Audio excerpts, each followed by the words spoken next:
Xatayının türk yazıçısı olduğunu deyə bilmərik, türk olduğunu deyə bilmərik. Ümumiyyətlə o türkcə yazı bu şübhə altındadır.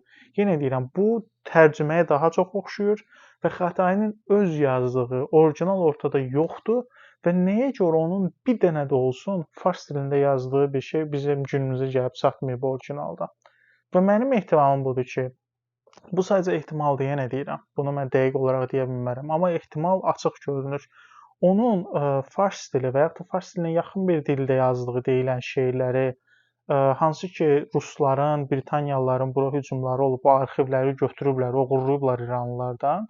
Həmin vaxtı farsça kopyalar və yaxud da orijinallar məhv edilibdi və yerinə onun tərcümələri götürülübdü. Türkcəyə tərcümələri götürülübdü. Bu bir ehtimaldır, araşdırılmalıdır və bu məsələyə toxunulmaması da çox qəribədir. Yəni bu açıq sual yaradan bir məsələlərdir və bunlara indiyənə qədər də toxunulmayıb.